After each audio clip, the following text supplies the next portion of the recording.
The desolate frontier whispered secrets of heartbreak as Belle Jameson struggled against the rough ropes that bound her wrists to the weathered fence post, her throat parched from hours of crying out for help that never came.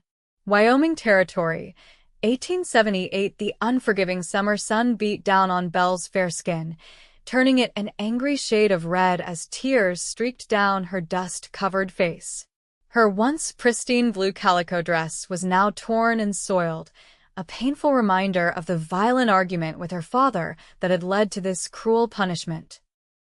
At 22, Belle had never imagined her own flesh and blood would abandon her like this, leaving her to the mercy of the elements and whatever dangers lurked in the vast Wyoming wilderness. "Water," she croaked, her voice barely audible even to her own ears. The word was more habit than hope now, after what must have been nearly 10 hours tied to this fence at the edge of their property. Her father, Samuel Jameson, had been furious when she refused the marriage proposal from Harold Wickett, the wealthy cattle baron who was old enough to be her grandfather. The proposal wasn't about love, it was about saving her father's failing ranch from debt and ruin. "You'll stay here until you come to your senses," her father had growled as he secured the ropes. "When I return, you'll either agree to marry Harold or you can leave my house forever." The memory made fresh tears spring to Belle's eyes. She had always been a dutiful daughter, especially after her mother's death 5 years ago. But to marry a man she despised, a man known for his cruelty to his previous wives, that was too much to ask, even for the sake of family loyalty. The sound of hoofbeats in the distance made Belle's heart leap. Mustering what little strength she had left, she raised her head and squinted against the harsh sunlight. A lone rider approached, his silhouette growing clearer against the backdrop of the endless prairie. Belle tried to call out, but her parched throat produced only a raspy whisper. She tugged frantically at her bindings, ignoring the pain as the rough rope cut deeper into her already raw wrists. The rider slowed his horse as he drew nearer, and Belle could see him more clearly now, a tall man with broad shoulders, his face partially obscured by the wide brim of his dusty hat. He rode with the easy confidence of someone who had spent his life in the saddle, his posture relaxed yet alert. "Hello," she managed to call out, her voice breaking. "Please help me." The cowboy reined in his horse about 20 feet away, studying her with a cautious gaze. Belle realized how she must look disheveled, sunburnt, and tied to a fence like a criminal. For a moment, she feared he might simply ride on, deciding whatever trouble she was in was none of his concern. Instead, he dismounted in one fluid motion and approached slowly, leading his chestnut horse by the reins. As he drew closer, Belle could see his eyes a startling shade of blue against his sun-darkened skin. "Madam," he said simply, his voice deep but gentle. "Looks like you're in a predicament." "My father," Belle explained, each word painful in her dry throat. "He left me here. Please, I need water." Without hesitation, the stranger unhooked a canteen from his saddle and approached. He held it to her lips, and Belle drank gratefully, the lukewarm water tasting sweeter than any fine wine. "Easy now," he cautioned when she began to gulp too quickly. "Not too fast." When she had drunk her fill, he stepped back slightly, studying the ropes that bound her to the fence post. "Your father did this?" he asked, his expression unreadable. Belle nodded, shame coloring her cheeks. "He wants me to marry a man I cannot bear. He said he'd return when I was ready to be sensible." The cowboy's jaw tightened, and something dark flashed in his eyes. "No man has the right to treat his daughter this way," he said quietly, drawing a knife from his belt. "Hold still." With a few careful cuts, the ropes fell away. Belle's legs, weak from standing for so long, buckled beneath her. The stranger caught her before she could fall, his strong arms supporting her weight effortlessly. "Thank you," she whispered, suddenly aware of how close they were. Up close, she could see the fine lines around his eyes, signs of a man who spent his days beneath the open sky. Zane Aldridge, he introduced himself, helping her to a sitting position on a nearby rock. I was heading to Willow Creek when I spotted you. Belle Jameson, she replied, massaging her wrists. Our ranch was about 2 miles east of here. Was? Zane asked, his brow furrowing. I don't think I can go back, Belle said, her voice steadier now. Father made it clear that if I didn't agree to marry Harold Wicket, I would no longer be welcome. Zane's expression darkened at the name. Harold Wicket? The man's got a reputation that would make the devil himself uncomfortable. So I've heard, Belle said bitterly. Father only sees his money, not his character. Zane nodded thoughtfully, then glanced at the setting sun. Night's coming soon. Do you have somewhere to go, Miss Jameson? The reality of her situation hit Belle like a physical blow. She had no money, no possessions beyond the clothes she wore, and nowhere to go. Her father had ensured she had few friends by keeping her isolated on the ranch, and her only living relative and aunt in Boston was too far away to reach without means. No, she admitted, fighting back a fresh wave of tears. I don't. Zane was quiet for a long moment, seeming to wrestle with something internally. Finally, he spoke. I've got a small cabin about an hour's ride from here. It ain't much, but there's food and shelter. You'd be welcome to stay there tonight, and tomorrow we can figure out your next steps. Belle hésitait. Going alone with a stranger, even one who had just rescued her, was risky. But staying here, with night approaching and her father possibly returning, seemed far more dangerous. That's very kind, she said cautiously. But I wouldn't want to impose. A ghost of a smile touched Zane's lips. It's no imposition. Can't leave you out here, and that's a fact. He offered his hand, and after only a moment's hesitation, Belle took it. His palm was calloused but warm against her skin. Can you ride? He asked. Belle nodded. Since I was a child. Good. Zane helped her to her feet and led her to his horse. This is Rusty. He's gentle enough. With practiced ease, Zane lifted Belle onto the saddle, then mounted behind her. The closeness was improper by any social standard, but circumstances had moved them well beyond such considerations. Belle found herself grateful for the solid presence at her back as exhaustion and the events of the day began to catch up with her. As they rode away from the fence that had been her prison, Belle felt a curious mixture of fear and hope. She was leaving behind everything she had ever known, riding off with a man who was a complete stranger. Yet somehow, held secure in the circle of Zane Aldridge's arms, she felt safer than she had in years. The cabin appeared just as the last rays of sunlight disappeared behind the mountains. It was small but solidly built, nestled in a clearing surrounded by pine trees. A small creek bubbled nearby, and a modest corral stood empty beside a lean-to that served as a stable. It's not much, Zane said as he helped Belle dismount, but it keeps the rain off and the warmth in. It's perfect, Belle replied honestly, taking in the peaceful setting. After the chaos of the day, the quiet simplicity of the cabin was exactly what she needed. Inside, the cabin was neat and sparsely furnished, a table with 2 chairs, a small stove, a single bed in one corner, and shelves holding a few books and provisions. Zane lit a lantern, casting a warm glow over the humble space. Make yourself comfortable, he said, seeming almost shy now that they were in his home. I'll tend to Rusty and bring in some wood for the stove. When Zane stepped outside, Belle took the opportunity to examine her surroundings more carefully. Despite its simplicity, the cabin showed signs of care. The floor was swept clean, the few dishes neatly stacked on a shelf, and a colorful quilt draped over the bed. On a small table beside the bed sat a framed photograph of a young woman with a gentle smile, and beside it, a worn Bible. Belle was studying the photograph when Zane returned, his arms full of firewood. Seeing where her attention was focused, he paused in the doorway. My sister, Sarah, he explained quietly. She passed on 5 years back. Influenza.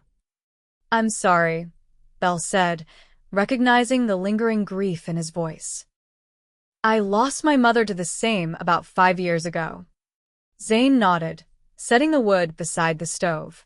It leaves a hole that doesn't quite get filled, doesn't it? Yes, Belle agreed softly, touched by his understanding.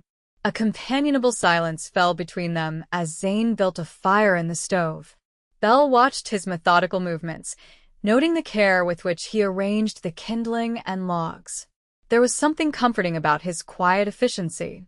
"Are you hungry?" he asked once the fire was crackling steadily. "I've got some beans and bacon I can heat up. Nothing fancy." "That sounds wonderful," Belle replied, suddenly aware of how long it had been since she'd eaten. As Zane prepared the simple meal, Belle found herself studying him more closely. He moved with an easy grace that belied his size, and though he spoke little, his eyes were expressive, thoughtful, and kind, with a depth that suggested he had seen his share of hardship. "May I help?" she offered, feeling awkward just sitting while he worked. "You can set the table if you'd like," he replied. "Plates are on that shelf there." They worked together in comfortable silence, and soon they were seated across from each other at the small table. The food was simple but delicious to Belle's hungry stomach, and the hot coffee Zane brewed afterward was the perfect end to the meal.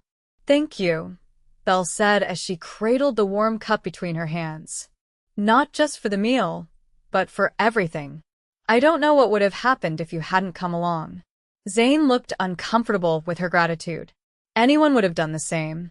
"No," Belle said with certainty. "Not everyone would have." She paused, gathering her courage to ask the question that had been on her mind. "Mr. Aldridge, Zane," he corrected gently. "Zane," she amended with a small smile. "May I ask what brings you to these parts? Are you a rancher?" A shadow crossed his face briefly. "Used to be. Had a small spread over in Montana Territory. Lost it 3 years back during a bad winter." He took a sip of his coffee before continuing. "I've been working as a horse trainer since then. Got a job waiting at the Henderson Ranch near Willow Creek." "Is that why you have this cabin? For the job at Henderson's?" Zane nodded. "Mr. Henderson sent word that I could use it until the previous ranch hand's house is repaired. Should be ready in a few weeks." Belle digested this information, acutely aware that her presence complicated his situation. "I'll find somewhere to go tomorrow," she promised. "Perhaps there's work in Willow Creek." Zane studied her for a moment, his blue eyes thoughtful. "What kind of work do you do, Miss Jameson?" "Belle, please," she said. "And I'm afraid my skills are limited. I can cook and sew, keep house. I helped manage the accounts on my father's ranch." She looked down at her hands. "Not very marketable skills, I'm afraid." "Don't sell yourself short," Zane said. "Those are valuable skills, especially out here." He seemed to be considering something. "The Henderson place is big. Mrs. Henderson was saying just last week that she needed help with the house and the children. Might be worth asking." Hope flickered in Belle's chest. "Do you think she would consider me?" "Without references, I'd vouch for you," Zane said simply, as if offering his trust to a woman he'd just met was the most natural thing in the world. Belle was touched by his faith in her. "Thank you. I don't know how I'll ever repay your kindness." "No need," he said, rising to clear their plates. "Now you take the bed.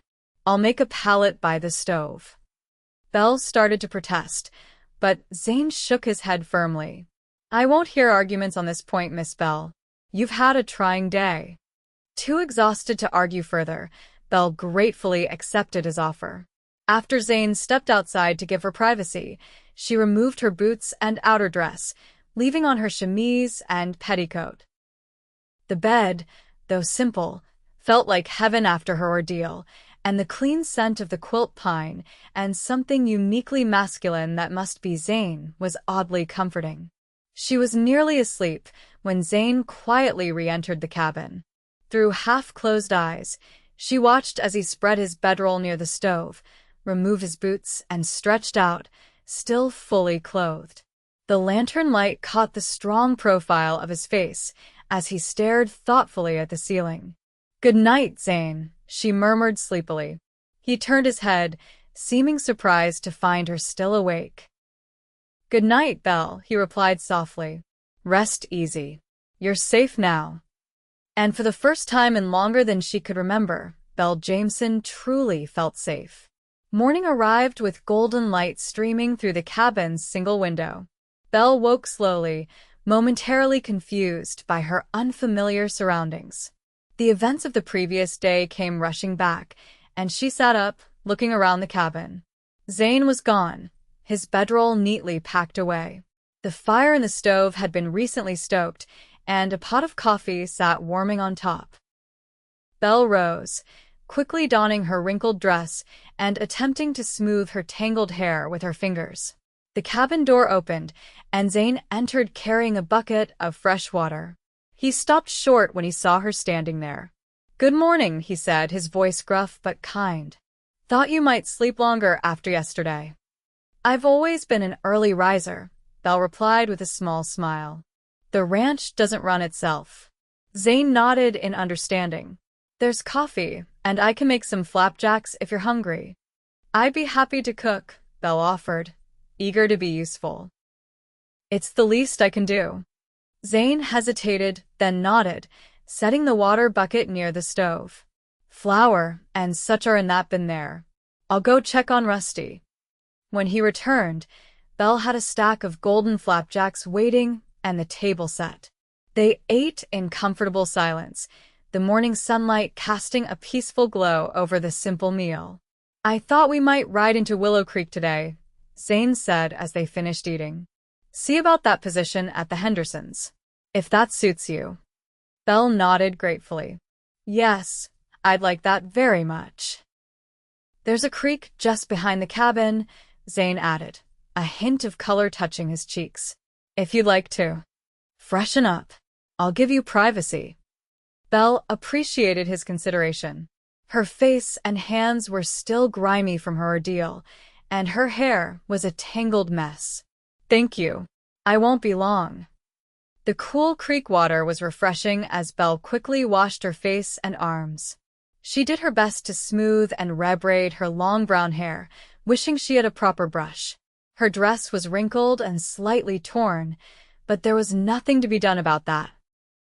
She would have to present herself to potential employers as she was and hope they could see beyond her disheveled appearance.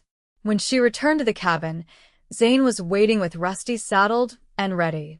He helped her mount, then swung up behind her as he had the day before. The ride to Willow Creek took about an hour, during which Zane told her a little about the town and the Henderson family. "Mr. Henderson runs one of the largest cattle operations in the territory," he explained. "His wife, Emma, is from back east Philadelphia, I think. They have 3 children, all under 10.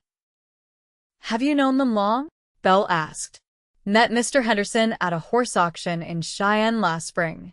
He was looking for someone to train his stock, and I was looking for steady work." Zane's voice held respect as he continued. "He's a fair man.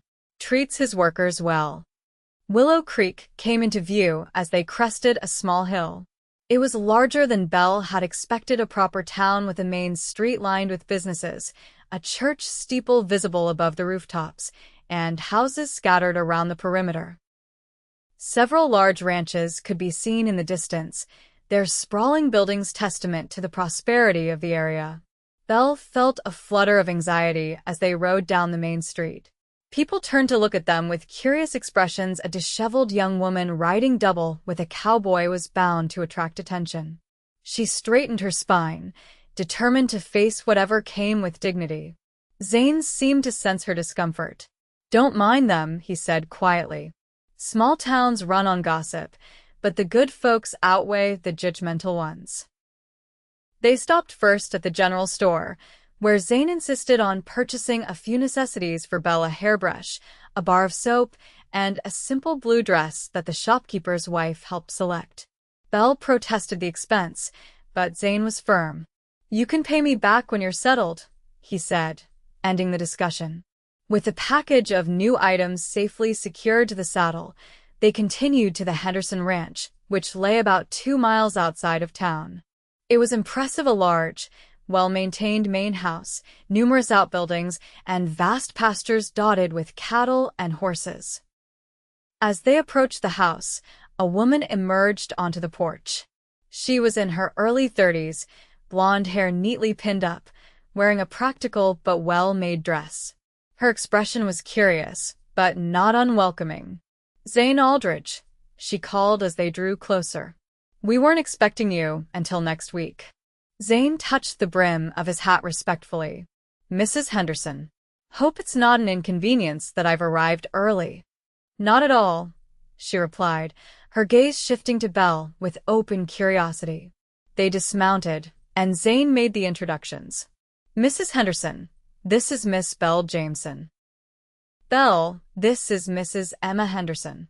Belle curtsied slightly, acutely aware of her disheveled appearance.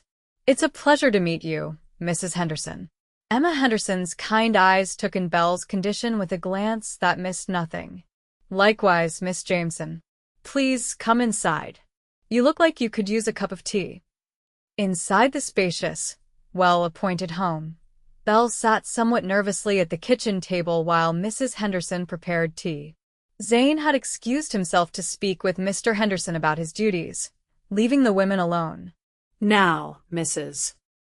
Henderson said as she set a steaming cup before Belle. "Zane mentioned you might be looking for a position." "Yes, madam," Belle replied. "I can cook, clean, sew, and I'm good with figures. I helped manage my father's ranch accounts for several years." Mrs. Henderson studied her thoughtfully. "May I ask what brings you to Willow Creek, Miss Jameson? And in such circumstances?" Belle hesitated, unsure how much to reveal. Honesty seemed the best policy, even if it risked the position. "My father and I had a disagreement. He wanted me to marry a man I could not respect or love, Harold Wickett." Mrs. Henderson's eyebrows rose. "Harold Wickett? I know of him. His reputation is concerning." "Yes," Belle agreed softly. "When I refused my father." She faltered, shame coloring her cheeks. "Go on," Mrs. Henderson encouraged gently. "He tied me to a fence post at the edge of our property. Said he'd return when I was ready to be sensible." Belle swallowed hard. "Zane happened to be riding by. He freed me and offered shelter for the night." Emma Henderson's expression had grown increasingly troubled as Belle spoke. Now, she reached across the table and took Belle's hand in her own. "My dear, no father has the right to treat his daughter so, regardless of the circumstances. You were right to leave." Relief washed over Belle at these words of understanding. "Thank you, Mrs. Henderson. Now, about this position," Mrs. Henderson continued briskly.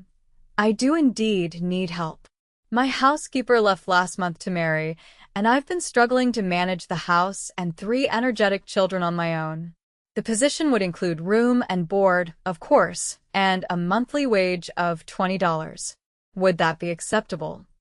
"More than acceptable," Belle said gratefully. "When would you like me to start?" "Immediately, if possible," Mrs. Henderson replied with a smile. "There's a small but comfortable room off the kitchen that would be yours. And please call me Emma." By the time Zane returned to the house, Belle's future had been settled. She would begin her duties the following day, after returning to Zane's cabin to collect the few belongings he had purchased for her. "Congratulations," Zane said when she told him the news, genuine pleasure in his eyes. "The Hendersons are good people. You'll be treated well here." "I can't thank you enough," Belle said, wishing she had better words to express her gratitude. "For everything." Zane looked uncomfortable with her thanks, as he had before. "Just glad it worked out," he said simply. As they rode back to his cabin to collect Belle's things, she found herself unexpectedly sad at the thought of leaving. In the short time she had known Zane Aldridge, she had come to appreciate his quiet strength and innate kindness. Working at the Henderson ranch meant she would see him occasionally, but it wouldn't be the same as the easy companionship they had shared in his cabin. "You'll do well there," Zane said as they neared his property. almost as if he could sense her thoughts. "Mrs. Henderson seemed to take to you right away." "She's very kind," Belle agreed. "I'm fortunate to have found a position so quickly." At the cabin, Belle changed into her new dress, grateful to be rid of the tattered one that held such unpleasant memories. The blue calico was simple but well made, and when she emerged from behind the privacy screen Zane had rigged up, she felt more like herself than she had since her ordeal began. Zane looked up from where he was packing a few of his own belongings, and for a moment, he simply stared. "You look nice," he finally said, the words seeming inadequate for the admiration in his eyes. Belle felt a blush warm her cheeks. "Thank you. And thank you for buying it. I promise to repay you for my first wages." Zane waved away her promise. "No hurry." They rode back to the Henderson ranch in the late afternoon, the sun casting long shadows across the rolling grassland. Belle was acutely aware of Zane's solid presence behind her, his arms on either side as he held the reins. For a woman who had rarely been in close proximity to any man outside her family, the experience was both unsettling and oddly comforting. When they arrived, Emma Henderson welcomed Belle warmly and showed her to her new room. It was small but pleasant, with a narrow bed, a dresser, and a window that overlooked a kitchen garden. "Rest tonight," Emma advised. "Tomorrow will be busy enough." After Emma left her to settle in, Belle stepped outside to where Zane was preparing to leave. He had already been shown to the small house he would occupy on the ranch property, about a quarter-mile from the main house. "Thank you again," Belle said, standing somewhat awkwardly before him. "I don't know what would have happened if you hadn't come along yesterday." "No need to keep thanking me," Zane replied, adjusting Rusty's saddle. "Anyone would have done the same." "No," Belle said firmly. "Not anyone. What you did was exceptional, and I won't forget it." Zane looked at her then, his blue eyes meeting hers directly. Something passed between them, an understanding, a connection that transcended their brief acquaintance. "Good night, Miss Belle," he said softly. "I'm glad you found a safe harbor." "Good night, Zane," she replied, watching as he mounted Rusty and rode toward his new quarters. As Belle returned to her room, she realized that for the first time since her mother's death, she felt truly hopeful about the future. The path ahead was uncertain, but she was free to choose it for herself. And somehow, knowing that Zane Aldridge was nearby made that future seem even brighter. The next weeks passed in a blur of activity as Belle settled into her new role at the Henderson Ranch. The work was demanding but satisfying.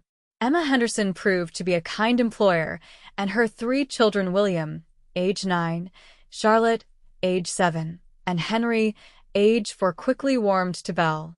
Belle saw Zane occasionally, usually at a distance as he worked with the horses in the corral.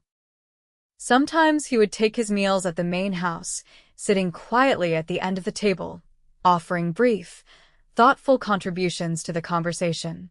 Belle found herself looking forward to these moments, observing the respect Mr. Henderson showed him and the easy way he interacted with the children. 3 weeks after Belle's arrival, Emma asked her to deliver lunch to the men working in the distant pasture. It was a pleasant autumn day, the air crisp but the sun warm, and Belle enjoyed the ride on the gentle mare Emma had assigned for her use. She found Zane and 2 other ranch hands repairing a section of fence. The men gratefully accepted the food she brought, and while the others retreated to the shade of a nearby tree, Zane lingered. "How are you settling in?" he asked, wiping his hands on a bandana before accepting the sandwich she offered. "Very well," Belle replied with a smile. "The Hendersons are wonderful employers, just as you said." Zane nodded, seeming pleased. "You look happier." Belle felt a warmth that had nothing to do with the sunshine. "I am happier than I've been in a long time, actually." They stood in comfortable silence for a moment, Zane eating his sandwich, while Belle adjusted the packages in her saddlebag. "Mr. Henderson mentioned there's a social at the church this Saturday," Zane said suddenly. "Dancing and such." Yes, Mrs. Henderson mentioned it too, Belle replied, wondering where this was leading. Zane cleared his throat, looking uncharacteristically uncertain. I was wondering if maybe you'd like to go. With me, that is. Belle felt a flutter of surprise and pleasure. I'd like that very much, she said, trying to keep her voice steady despite the quickening of her pulse. A rare smile transformed Zane's serious face. Good. That's Good. I'll come by the house around 6 if that suits you. It does, Belle confirmed, unable to suppress her own smile. The rest of the week passed with agonizing slowness as Belle anticipated Saturday evening. Emma, noticing her excitement, offered the loan of a pretty green dress that, with some minor alterations, fit Belle perfectly. It's been sitting in my trunk since I came west, Emma explained as she helped Belle with the final adjustments. I'm glad someone will get some use from it. When Saturday evening finally arrived, Belle was ready well before 6, her hair arranged in a becoming style with a few curls framing her face. The green dress, with its modest neckline and full skirt, made her feel more elegant than she had in years. Emma came to her room, smiling approvingly. You look lovely, Belle. Zane won't know what hit him. Belle blushed. It's just a social gathering, she said, trying to downplay her excitement. Emma's knowing smile suggested she wasn't fooled. Of course. But there's nothing wrong with enjoying the company of a good man. And Zane Aldridge is a good man, despite his quiet ways or perhaps because of them. When Zane arrived, precisely at 6, Belle almost didn't recognize him. Gone was the dusty cowboy with the weather-worn clothes. In his place stood a gentleman in a clean shirt, vest, and what appeared to be a new black jacket. His dark hair was neatly combed, and he'd trimmed his beard. He stood somewhat stiffly on the porch, hat in hand, looking as nervous as Belle felt. You look beautiful, he said simply when she appeared. Thank you, Belle replied, touched by the genuine admiration in his eyes. You look very handsome yourself. Mr. Henderson had loaned them the family buggy, and the ride to town was pleasant, if somewhat quiet. Zane wasn't a man of many words, but Belle found his silences comfortable rather than awkward. The church social was being held in the town hall, a large building that had been festively decorated with autumn flowers and ribbons. A small band played lively tunes, and couples were already dancing when Zane and Belle arrived. I should warn you, Zane said as they entered. I'm not much of a dancer. Belle smiled up at him. That's all right. I can teach you if you'd like. To her surprise, Zane nodded. I'd like that. They started with a simple waltz. Zane was a quick learner, and though he moved with less confidence on the dance floor than he did on horseback, his natural grace soon had them moving smoothly among the other couples. You're doing wonderfully, Belle encouraged as they completed their first circuit of the floor. Got a good teacher, Zane replied, the corner of his mouth lifting in a half-smile that made Belle's heart skip. As the evening progressed, they danced several more times, sampled the refreshments, and talked with various townspeople. Belle was introduced as the Hendersons' new housekeeper, and she was relieved to find that most people welcomed her warmly, showing no curiosity about her past. During a break in the dancing, Zane suggested they step outside for some fresh air. The night was clear, stars scattered like diamonds across the velvet sky. Thank you for bringing me tonight, Belle said as they walked slowly around the town square. I haven't enjoyed myself this much in ages. I'm glad, Zane replied. After a moment he added, I'm not good with words, Belle. Never have been. But I want you to know that He paused, seeming to search for the right expression. I enjoy your company. Very much. Coming from Zane, Belle understood this was a significant admission. I enjoy your company too, Zane. More than I can say. He stopped walking then and turned to face her, his expression serious in the moonlight. I know we haven't known each other long, and I'm not a man with much to offer. But if you'd permit me to call on you properly, I'd be honored. Belle felt a warmth spread through her chest at his formal request. I would like that very much, she said softly. For a moment, it seemed Zane might say more, or perhaps even kiss her. Instead, he offered his arm again with a gentle smile. We should get back. There's one more dance I'd like to try before the evening ends. As they returned to the town hall, Belle realized that something fundamental had shifted between them. What had begun as gratitude and friendship was blossoming into something deeper, something with the potential to change both their lives forever. Over the next 2 months, Zane called on Belle regularly. They would go for rides on Sunday afternoons, his day off, exploring the beautiful countryside around Willow Creek. Sometimes they would take a picnic lunch prepared by Belle, finding a peaceful spot by the river to talk and enjoy each other's company. Belle learned that Zane had grown up in Missouri, the son of a horse trainer. He had left home at 17 to make his own way, working on ranches throughout the West before eventually acquiring his own small spread in Montana. The loss of that ranch during a particularly harsh winter had been a bitter blow, but Zane spoke of it with a philosophical acceptance that Belle admired. Land can be replaced, he told her during one of their rides. It's people that matter most. In turn, Belle shared stories of her own life, her happy childhood before her mother's death, the increasing isolation afterward as her father grew bitter and focused solely on the failing ranch.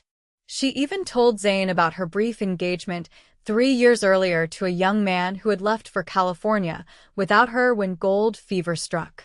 His leaving was a blessing in disguise, she admitted. I didn't love him, not really. I was just lonely. And now? Zane asked quietly. Belle met his gaze steadily. Now I'm not lonely at all.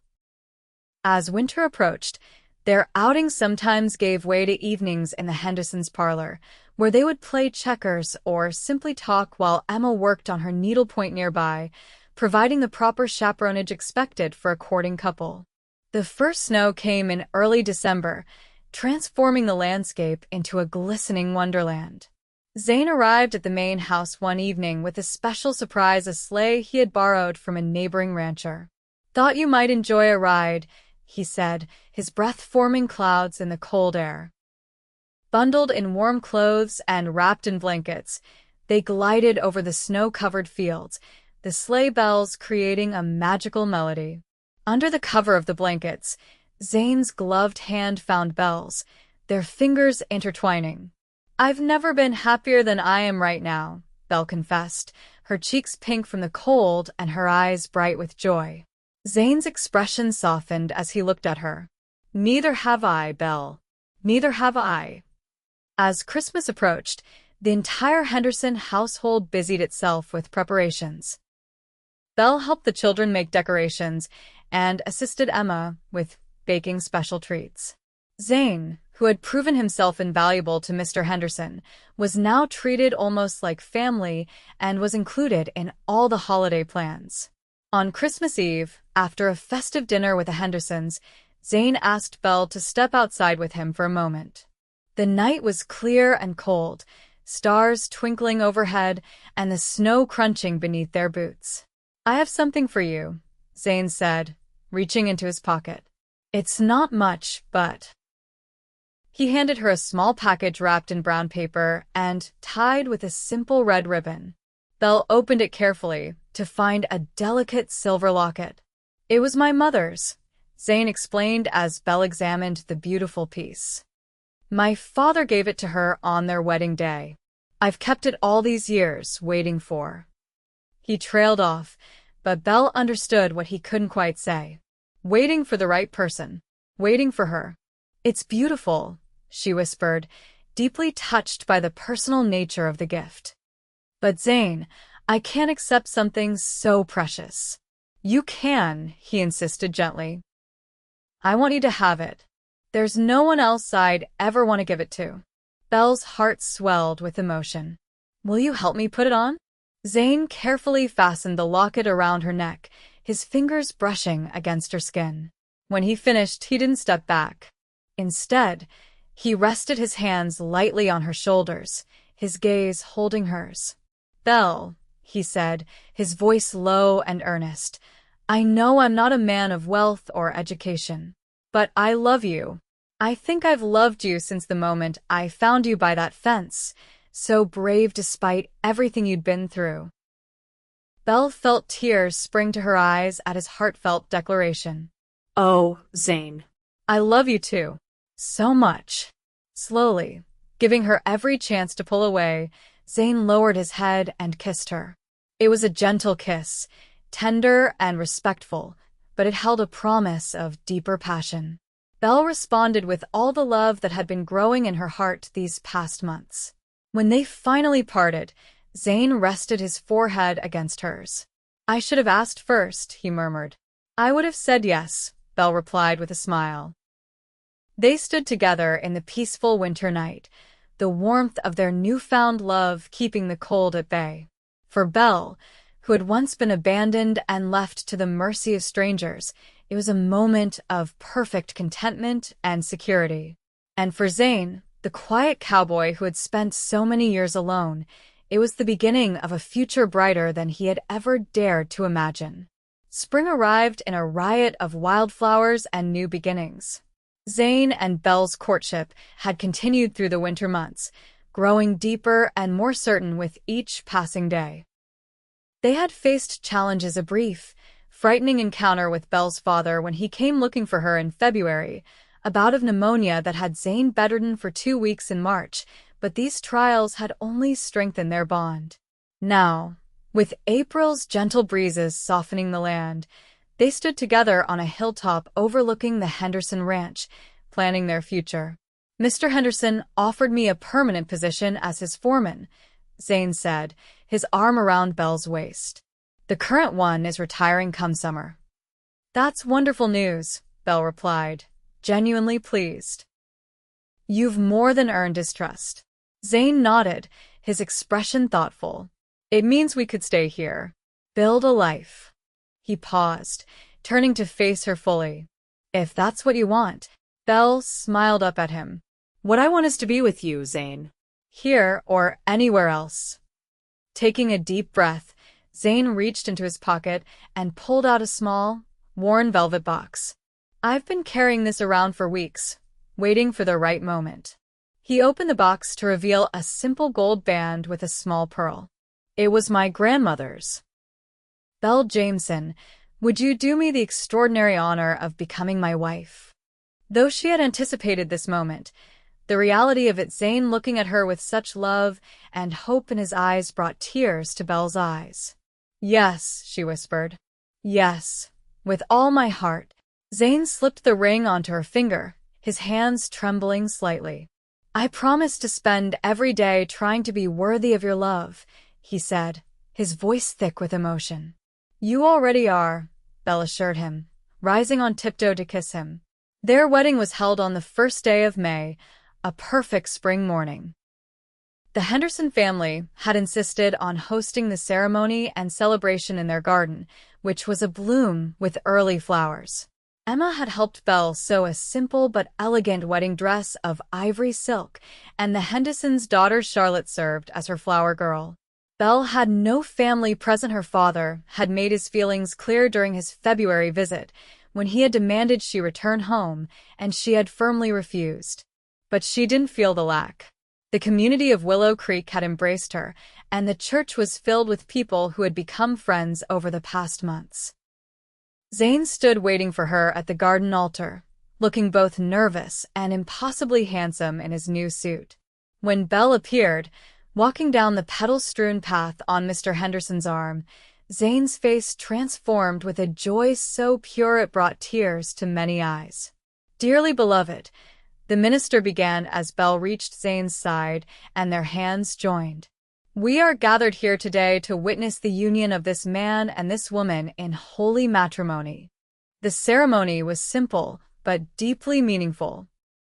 Belle and Zane had written their own vows, and there wasn't a dry eye in the gathering when Zane promised to cherish Belle for all his days, his voice steady and sure. "You found me when I was lost," Belle said in her turn, "and showed me what true strength and kindness look like. I promise to love you faithfully and completely, in joy and in sorrow, for all the days of my life."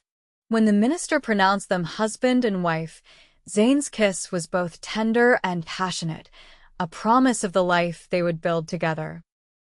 The celebration afterward was joyous music and dancing, delicious food prepared by the women of the church, and heartfelt congratulations from all sides.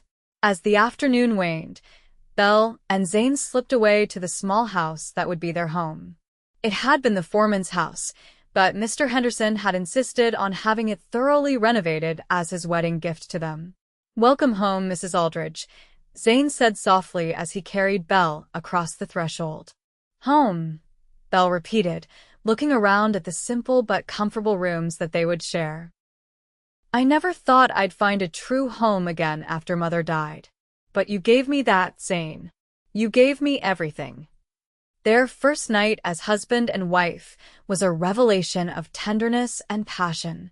Zane, always gentle and respectful during their courtship, showed Belle a depth of desire that matched her own. In his arms, she found a completeness she had never known was possible. "I love you, Belle Aldridge," Zane whispered as they lay together in the quiet darkness. "And I love you," she replied, nestling closer to his warmth. "Forever." Life settled into a pleasant rhythm for the newlyweds. Zane's new position as foreman kept him busy, but allowed him to be home most evenings. Belle continued to help at the main house several days a week, but also embraced her role as the foreman's wife, keeping their home and creating a warm, welcoming haven for Zane to return to each day. They faced the usual challenges of a young couple adjusting to living together, learning each other's habits and quirks, navigating minor disagreements. But underlying everything was a deep, abiding love and mutual respect that made even difficult days manageable.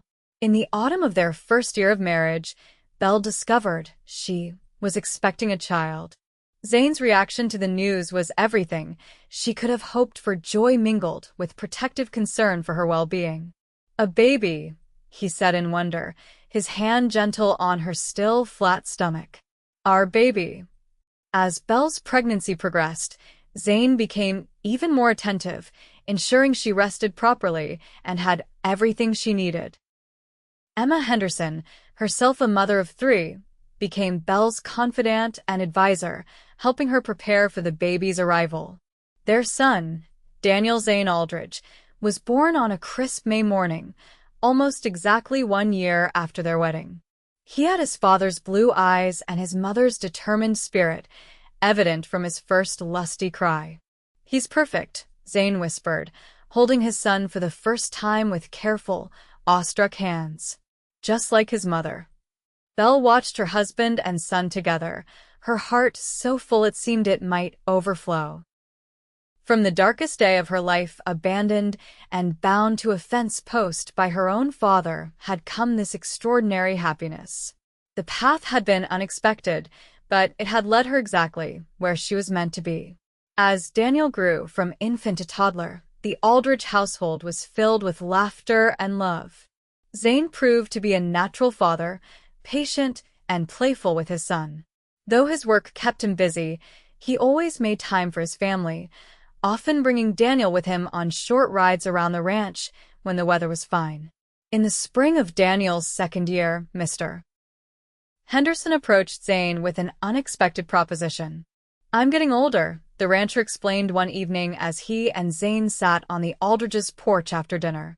"My boys are still too young to take over, and I find myself wanting to spend more time with Emma and the children while I still can." "You've earned that right, sir," Zane agreed, not yet understanding where the conversation was heading. Henderson nodded thoughtfully. "I've been watching you these past few years, Zane. You've made this ranch more prosperous than it's ever been. You have a gift for this work and, more importantly, for leading men." "I appreciate that, sir. What I'm proposing is a partnership," Henderson continued. "I'll retain ownership of the main property, but I'd like to sell you the north section, about 200 acres, including that valley with the year-round creek. It's good land, some of the best grazing in the territory. You'd be your own man again, with your own spread, but we'd work together on drives and breeding programs." Zane was stunned into silence. It was a generous offer, more than generous. The north section was prime ranch land, worth a small fortune. "Sir, I don't have that kind of money," he finally said. Henderson waved away the concern. "We'd work out terms. A small down payment, and then a percentage of your profits for a set number of years. I'm not looking to make money off you, Zane. I'm looking to secure the future of this ranch and give a good man the opportunity he deserves." Later that night, after Henderson had gone, Zane discussed the proposition with Belle. They sat at their kitchen table, Daniel asleep in his small bed in the adjoining room. "It's a risk," Zane acknowledged. "If we have a bad year or two, we could lose everything." Belle reached across the table to take his hand. "Life is full of risks, my love. But I believe in you. If this is what you want, then I'm with you completely." Zane's expression softened as he looked at his wife. "How did I get so lucky?" "I ask myself the same question every day," Belle replied with a gentle smile. 2 weeks later, after careful consideration and detailed discussions with Henderson, Zane accepted the offer. By midsummer, construction had begun on a house for the Aldridge family on their new property. It was modest but well built, with 4 bedrooms, room to grow, Zane had said with a meaningful look at Belle that made her blush, and a large kitchen with windows that would catch the morning light. The transition from employee to ranch owner was not without challenges, but Zane approached each obstacle with the same quiet determination that had characterized his entire life. He hired good men, made sound decisions, and worked tirelessly to establish his operation. Belle supported him in every way she could, managing the household accounts with skill, helping with the endless paperwork that came with running a ranch, and ensuring that home remained a sanctuary where Zane could rest and recharge. By the time their second child, a daughter they named Sarah Emma, after Zane's sister, and their dear friend Mrs. Henderson was born in the summer of their 4th year of marriage, the Aldridge Ranch was established and prospering. "I never dreamed of this," Belle confessed to Zane one evening as they sat on the porch of their home, watching the sunset paint the sky in brilliant hues of orange and pink. Daniel, now 4, played nearby with a set of wooden horses Zane had carved for him, while baby Sarah slept peacefully in Belle's arms. "Of what?" Zane asked, his arm around her shoulders. "This happiness. This sense of belonging." Belle leaned her head against his shoulder. "After Mother died and Father changed, I thought that part of my life was over. And then when he left me tied to that fence." She shuddered slightly at the memory. Zane's arm tightened around her. "I thank God every day that I happened to ride by when I did." "It wasn't chance," Belle said with quiet certainty. "It was fate." 10 years after that fateful day by the fence post, the Aldridge family gathered on the porch of their ranch house to celebrate Zane's 40th birthday. Belle, still as beautiful to her husband as the day they met, had prepared a special dinner, and their children Daniel, now 8, Sarah, 4, and the twins Michael and James, barely 2, had made cards and small gifts for their father. The Aldridge Ranch had grown to be one of the most respected in the territory. Zane's expertise with horses had proven particularly valuable, and ranchers from as far away as Texas came to buy his stock. Belle had established a small side business selling handcrafted quilts and clothing, her skilled needlework much in demand among the ladies of Willow Creek and beyond. After the children were in bed, Zane and Belle sat together on a blanket beneath the stars, sharing a bottle of fine whiskey that had been Mr. Henderson's birthday gift. "Are you happy, Zane?" Belle asked, her head resting on his shoulder as they gazed up at the vast Wyoming sky. "Happier than I ever thought possible," he replied, pressing a kiss to her temple. "You and the children. This land you've given me everything a man could want." Belle smiled, thinking of how far they had both come. "Do you ever think about that day? When you found me?"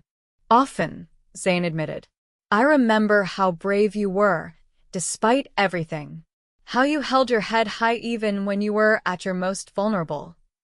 "I wasn't brave," Belle contradicted gently. "I was terrified. But then you came along, this quiet cowboy with kind eyes, and suddenly I wasn't afraid anymore. Zane turned to face her, his expression serious in the moonlight. I knew even then that you were special. I just never imagined you'd choose to share your life with me. Best decision I ever made, Belle said, reaching up to touch his cheek tenderly. And I'd make it again, 1,000 times over. As they sat together under the vast Wyoming sky, surrounded by the land they loved and the home they had built, Belle thought about the strange, winding path that had brought her here. From the darkest moment of her life, abandoned and bound by her own father, had come her greatest joy. The quiet cowboy who had cut her bonds had also freed her heart, showing her what true love and partnership could be. Life would continue to bring challenges, as it always did. There would be droughts and harsh winters, children growing up and facing their own struggles, the inevitable losses that came with the passing years. But Belle knew with bone-deep certainty that whatever came, she and Zane would face it together, their love a shelter strong enough to weather any storm. I love you, Zane Aldridge, she whispered, leaning in to kiss him softly. And I love you, Belle, he replied, his arms drawing her closer. Yesterday, today, and all our tomorrows. Under the endless starry sky, with a gentle Wyoming breeze carrying the scent of sage and pine, their lips met in a kiss that held the promise of all those tomorrows, a lifetime of love that had begun with a chance encounter and a simple act of kindness that had changed everything.